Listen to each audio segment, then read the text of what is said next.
Hello everyone, Oli here, and this is my review of the War Games, the seventh and final story of the sixth season of classic Doctor Who, starring Patrick Troughton in his final story as the second Doctor. The War Games is the 50th story overall. It's a whopping 10 episodes long and is written by Terence Dix and Malcolm Hawke. All 10 episodes exist in the BBC archives, and pretty much every story after the War Games exists in the BBC archives.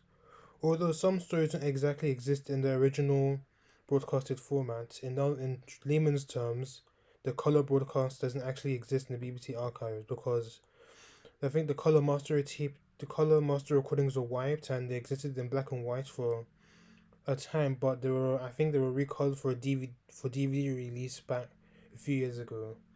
An example of this being The Mind of Evil from season 8.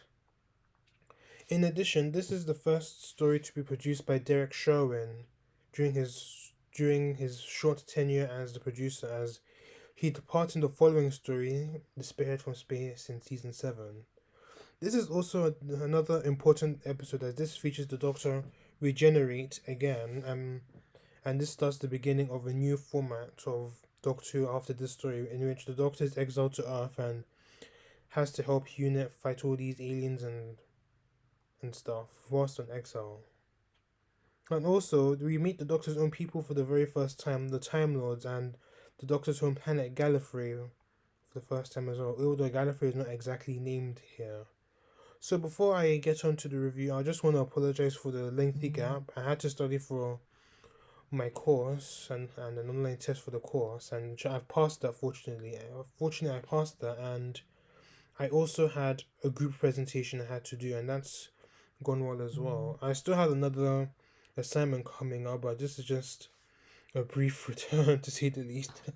As follows: the TARDIS has materialized in a world of trench warfare, barbed wire and poison gas, the Western Front, 1917. In the chaos and paranoia of the First World War, the Doctor and his companions are separated from their ship, captured and court-martialed. Their death sentence is swiftly pronounced, but not but all is not as it seems, as the Doctor finds himself increasingly out of his depth and facing impossible odds. The only certain solution is truly unthinkable. He must seek help from those he most fears, his own people, the Time Lords. So that is the plot of the War Games. So, what I think of the War Games?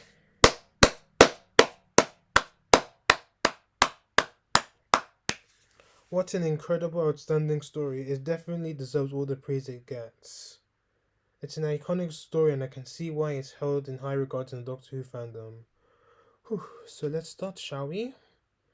The production of the story was absolutely brilliant. The sets were incredible, the location filming was really good, even though the whole planet or where the whole War Games are taking place is another quarry, shocker. But I like the main operation build. I think it was the British Operation Post. That's where the 1917 zone was. I also like the War Chief's base and the whole Gallifrey set, even though they did look a bit similar, especially with the Sidrats and everything. But it was all very good. And speaking of the Sidrat, I actually liked how the Sidrat looked. It was very appealing, considering the fact it was essentially like the TARDIS, because they're both bigger in the inside than it is on the outside. The direction by David Maloney was brilliant, and I would actually say that the War Games is, without a doubt, the best piece of direction he's actually done for the show. He made some very good direction points, and they really helped pay off the story. I really like the incidental music of the story, and it was very tense, and it's definitely one of my personal favorites. And I liked how it showed how high the stakes were, and obviously the tension in that story was, because I mean the story pretty much grabs you from episode one and just manages to carry you throughout, even though it does get a little tedious at times, but it still gets to the point and it delivers really big. The action scenes in this story were fantastic and they're very well choreographed, especially the one in episode 9 where Jamie and the resistance groups are fighting the warlord and the guards. That scene alone was just epic, and the music that was playing as well was just. I felt like I was watching an Avengers movie, to be honest. If the Avengers were set in the 60s, obviously. Aside from the action packed tense mood of the story, there were some very strong moments of drama, such as the Doctor talking to the War Chief, who's also a Time Lord, about trying to get the War Chief trying to get the Doctor to join him, and in his plans, and of course the Doctor's trial and Jamie and Zoe's premature departure. The War Games is able to handle all these aspects very well.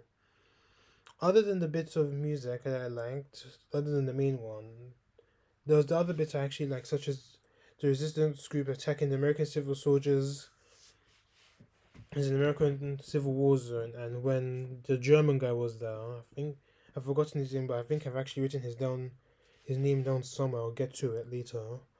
And how they were just attacking everyone there, which is very. It sounded patriotic and very chaotic as well. And I also liked the music when Arturo Villar was entering the British command post in 1917 zone, and he met Zoe.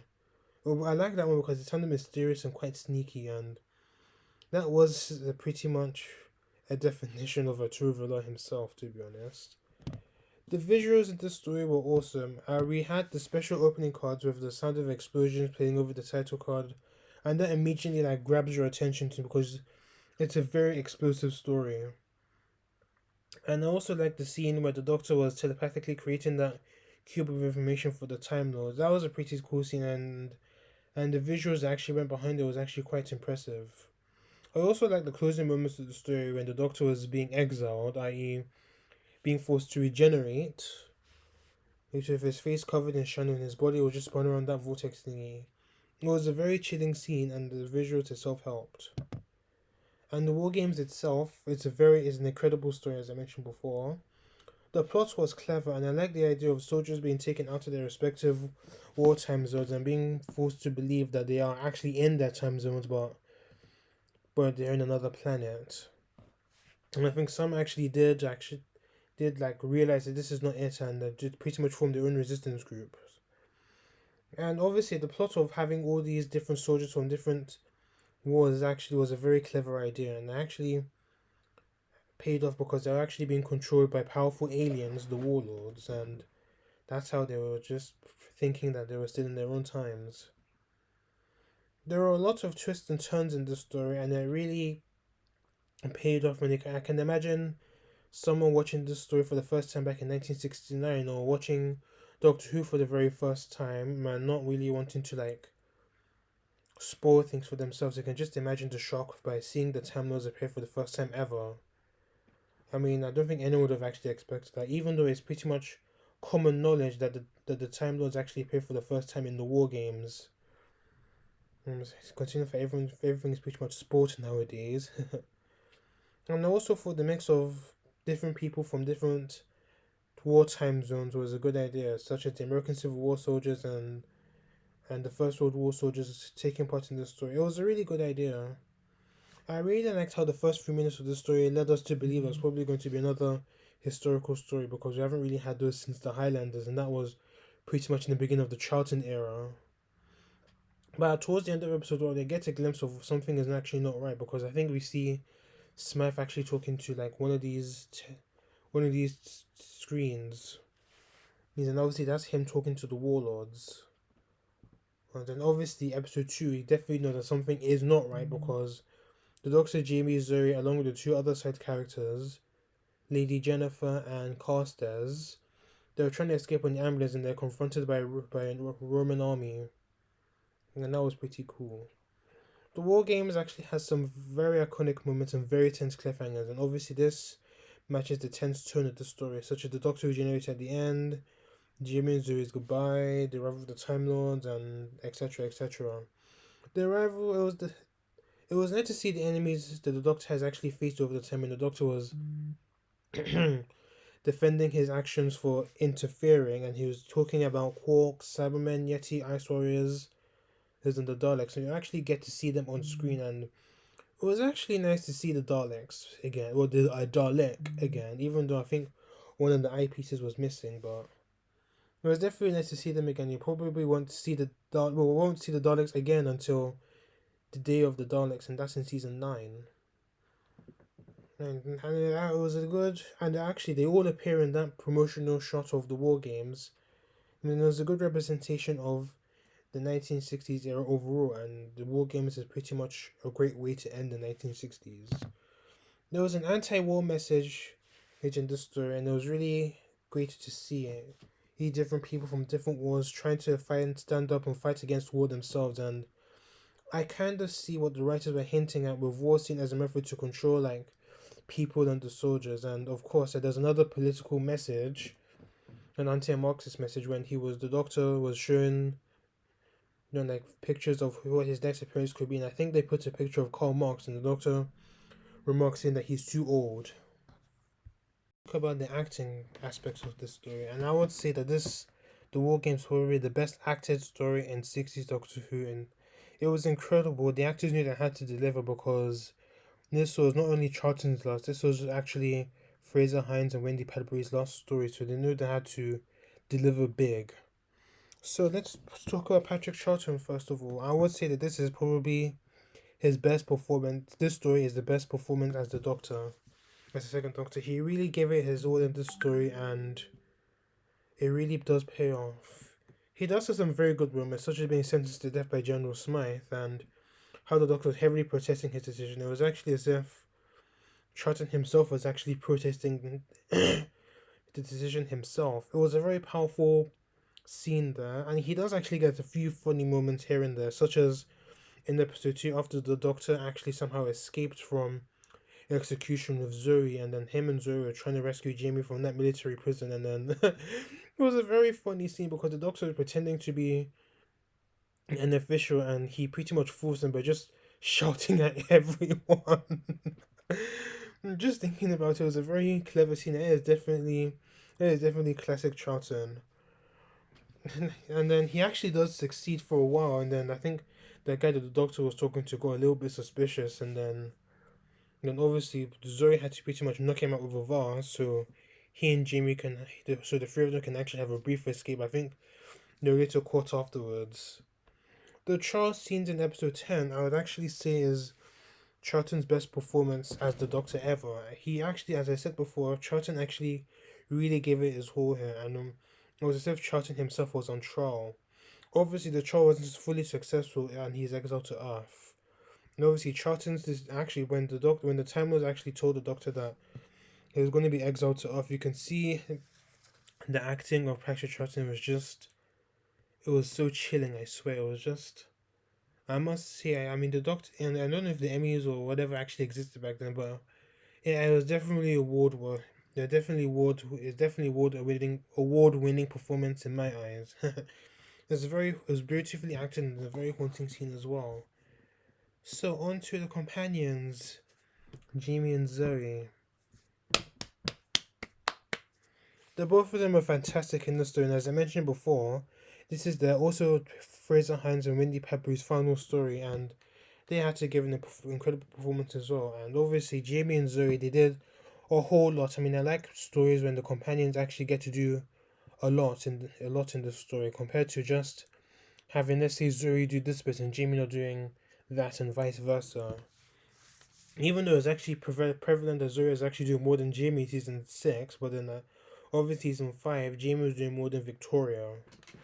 And I think Victoria did actually do a bit more than Jamie in some stories. But as you can tell, both of their characters actually changed compared to the initial first appearances. Jamie, as we all know, he isn't very knowledgeable because he's from the bloody 1700s, and he's not very technologically advanced in terms of knowledge and stuff. But obviously, with his travels with the Doctor, he does actually understand a little bit, but not a whole lot. But you can actually tell that he can actually put two and two together and piece what is right and what is wrong. And obviously, he can help the Doctor when it's needed, and he can call out the Doctor if the Doctor is not actually doing anything good, either with the Daleks, for example. And he can actually get physical whenever it needs to be. And as we've seen in this story, Jamie actually does get very physical in this story. I think he was even able to operate a gun in this story.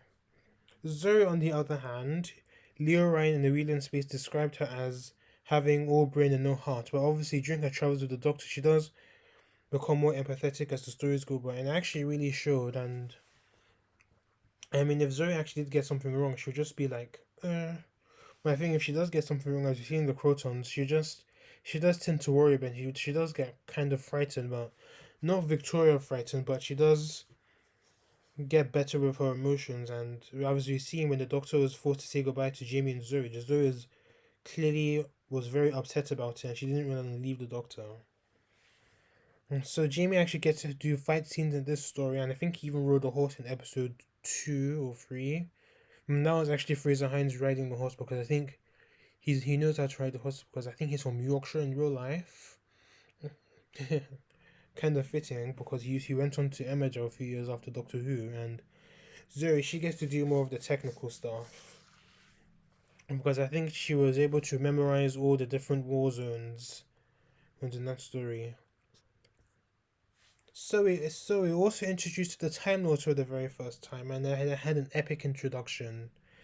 I love how the Time Lords were made very mysterious and very powerful here. I mean, their first appearance, they can literally slow down time, and when they were able to wipe the warlord out of existence, literally.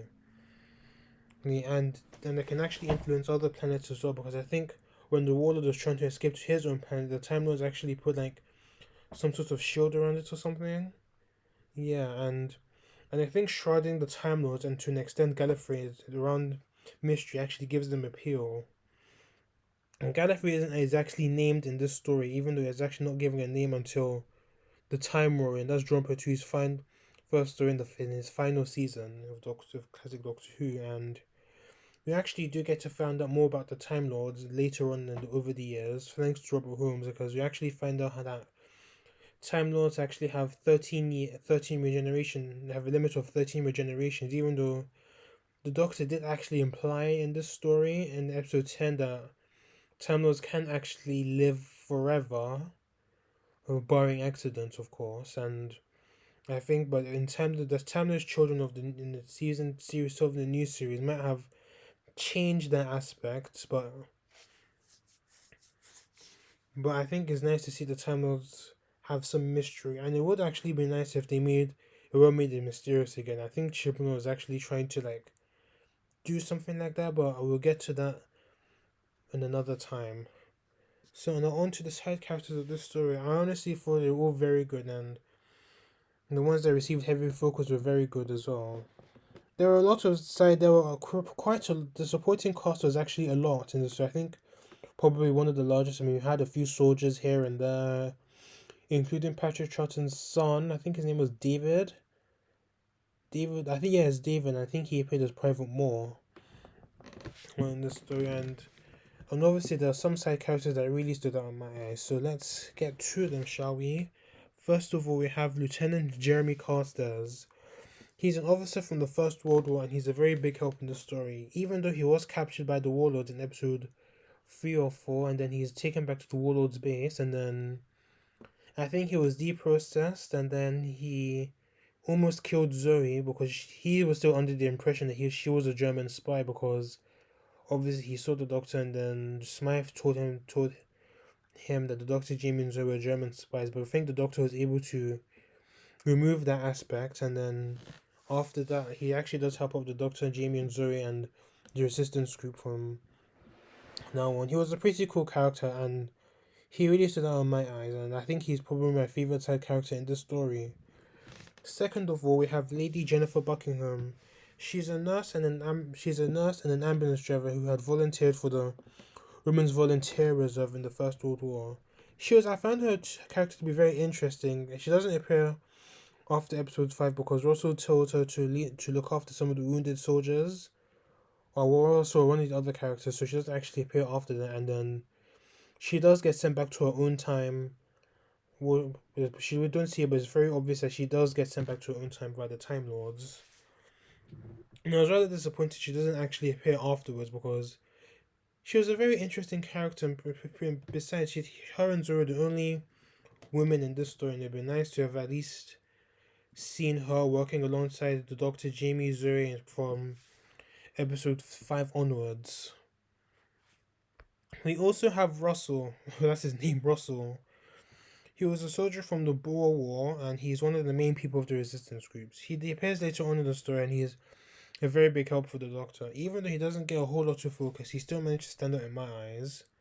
We also have Harper. He's an American Civil War soldier He's killed by the Warlord's guards, but he impresses me for the short amount of time he's in the story because he does act. He was able to rescue the Doctor Jamie. No, he does. I think he was. Yeah, he does save Jamie and Lady Jennifer there, and he gets killed by the warlords when they start arriving. And the only reason why he actually stands out for me because I recognize the actor who played a young Rudolph, a young Rudolph Walker, because he's actually known for playing Patrick Truman in EastEnders. And we have Arturo Villar. He's a soldier from the Mexican Civil War, and if we didn't know that, I think the sombrero and the Mexican accent he had was a way to letting us know that he's Mexican. And obviously the brown face as well. So he obviously he was an interesting character. He had his own resistance group, and I think they were described as the bandit, to say the least. He does have some funny moments, especially when Jamie was pretending to be the army of the resistance group, and then he was trying to ask why Zoe was talking for him, and then Jamie was like, I only listen to her because she's right. And then obviously before he met Jamie, he pretty much said to Zoe, why do you, for a small woman, you have such a very big mouth? And that's pretty much a very perfect description of Zoe, to be honest. And obviously he's a lot more hands-on compared to the other characters because he actually wanted to kill the Doctor when the Doctor had to go back to the 1917 zone. So he was an interesting character to say the least. Aha, so the German guy, his name was von Wyck. And I don't know if I'm pronouncing his name right. He was one of the main warlords. I found him very interesting because he was able to use his monocle to gaslight the kidnapped soldiers into thinking that they're then into taking orders, and not only that, he was a German, and he used the American accent as well to talk to other American soldiers, American Civil War soldiers. He dies later on in the story. I think Moore actually kills him. And we also have General Smythe, another warlord posing as an English army general. Like Von Wyck, he used his spectacles to gaslight those kidnapped soldiers, and he was pretty much the one that ordered the Dr. Jamie and Zoe's execution. Well, the Doctor's execution, to say the least. And Russell actually kills him later on in the story, and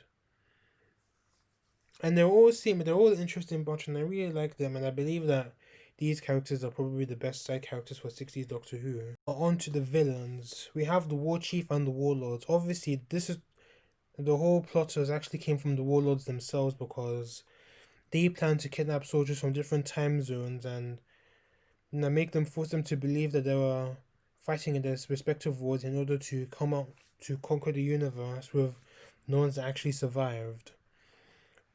And the War Chief was pretty much another Time Lord. So he's pretty much the same as the Doctor, and he has actually been theorized to have been the Master sometimes. I've read theories about that, and obviously he tries to get the Doctor to join the Warlords. The War Chief, or the main War Chief that was played by... No, sorry, that's the Warlord I'm talking about. The War Chief was a very interesting villain. He was very complex. I can see why people think he's the Master, but I don't really think he's the Master because the Master is a bit more dastardly, unless this is the first incarnation of the Master, to say the least, and Roger Delgado's Master is probably like another Master or something like that. But he was a very good villain, but he actually does get killed by the Warlords when the time was actually come. And obviously we have the War Chief, and the main War Chief was played by... There are other War Chiefs, but this main War Chief was played by Philip Maddock, and he was a very good villain, and he does play other villains in other Doctor Who stories, and I would say that Maddox actually did a very good job here. So on to another big part of the story, as I've pretty much been talking about throughout this entire review, we have the departures of Jamie and Zoe. They don't leave by choice because the Time Lords have to send Jamie and Zoe back to their own times because of the Doctor's interference or something like that. And then when they were sent back to their own time, they don't actually have any recollection of the Doctor's travels. And the only time they can actually remember the Doctor was from their first respective adventures. From Jamie, he only remembered the Doctor from the Highlanders when he met the Doctors Ben and Polly, and Zoe, she will only remember the Doctor from the wheel in space and the submarine and all that, and that was pretty much it. And I remember saying before that Victoria actually left at the good time, because if she was in the war games, she probably would have been killed or something like that. But if she was sent back to Victorian times, I don't think there was anything. She probably wouldn't have been able to go anywhere because her dad's dead. I don't know. She probably ended up back in the Victorian house or in Scarborough or something like that. I mean, her dad's dead, her mother's dead, and unless she decides to stay with Ruth Maxtable or something like that, but it's safe to say that Victoria made the good choice to stay with the Harrises back in Free from the Deep. So now on to Jamie and Zoe. So the reason why they're sent back to their own times because the Time Lords, or the one had to set exile the Doctor as well, and had no recollection of the Doctor. This Trafford, hence Tanya returning in at the end of this story, because from Zoe's point of view, she's just seen them off, and Tanya's probably telling her to go back to work. And obviously, we see Jamie fighting a redcoat, and Jamie's situation is actually quite bad because, from what I remember from the Highlanders, Jamie was pretty much a fugitive. He was supposed to have gone with, I think he was supposed to have gone with his brood, but either that he was supposed to have gone with his brood, or but because he helped the Doctor, Ben and Polly defeat the Redcoats temporarily, and obviously I think Jamie was a fugitive as well, so he would have probably been caught or ended up getting killed. But I think he doesn't actually end up dying. I think he does actually live on for a bit. But so it's a very emotional departure for both Jamie and Zoe because they're both attached to the Doctor, and this obviously hurt all three of them. And obviously the Doctor had no say in this. And I would say that this is the first time that the Doctor actually gets screwed over, because he's all the odds are stacked against him. He loses two of his best friends, and obviously they won't have any recollection of their time together. And I found this scene very sad because this is one of my favorite TARDIS teams, and obviously with Jamie, Zoe, and the Doctor all together, it was just very sad. And obviously the scene was very well acted by the three of them. I would say this is probably the saddest, well, one of the saddest classic Who departures ever. I think Drew Grant's departure probably takes the cake for the saddest departure.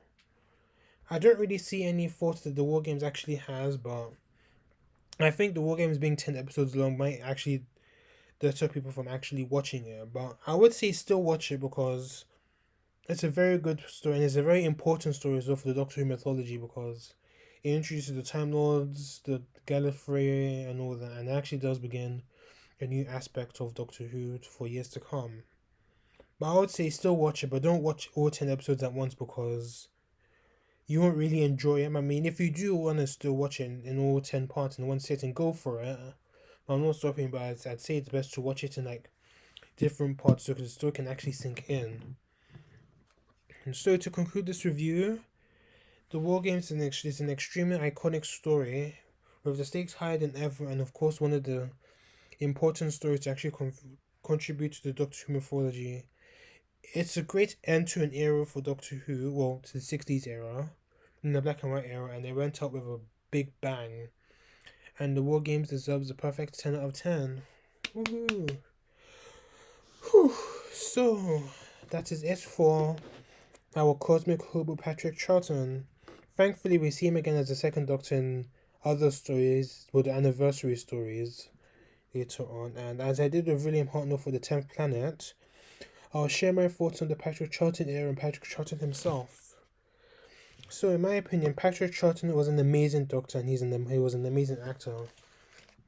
He was able to prove that Doctor Who can survive even if the main actor being replaced, even though that was pretty uncommon back then. So the BBC pretty much pretty much gambled with the success of Doctor Who, and they delivered, and they won big. I mean, Patrick Troughton's performance was probably very good as the second Doctor. He definitely did his best, even though if some of the stories weren't up to par, the Patrick Troughton will still deliver. And even if Patrick Troughton was actually concerned about the story, he'd actually get worried that he'll get blamed for it. And as you seen for the Underwater Menace, he was actually a bit worried that he'll get blamed if the story actually doesn't actually do well. In my eyes, it actually didn't. But Patrick Troughton still did an amazing job, and yeah. He had great chemistry with all his companions, especially Jamie, and I really like that. I'm considering for the Patrick Troughton and Fraser Hines are very good friends in real life, and you can pretty much tell with the camaraderie that the two of them had in some stories, and it actually helped make the stories actually great. And it's a huge shame that more than half of his stories don't fully exist in the BBC archives, because I would say the Patrick Troughton era is just as influential and is just as good as the Tom Baker era, because I think Tom Baker said himself that he kind of based his Doctor on Patrick Troughton, and you can actually see the similarities between the two. The Troughton era, without a doubt, is one of my favorite eras in Doctor Who, and Patrick Troughton is definitely one of my favorite Doctors ever, because he's just really great. He's a very good actor. And it's great that he makes more appearances later on, such as the three Doctors, the five Doctors, and the two Doctors, and that's pretty much the only stories he actually returns for. And I anticipate him reviewing those stories and actually get to it. So, ladies and gents, that wraps up the season 6 reviews. Stay tuned for Oli Rank 6, where I will be reviewing all 7 stories of season 6. Thank you for watching. Please let me know what you thought of the War Games and what you thought of the review of this story and what you think of Patrick Troughton himself. So please subscribe to my channel if you haven't done so already. Until then, see you later.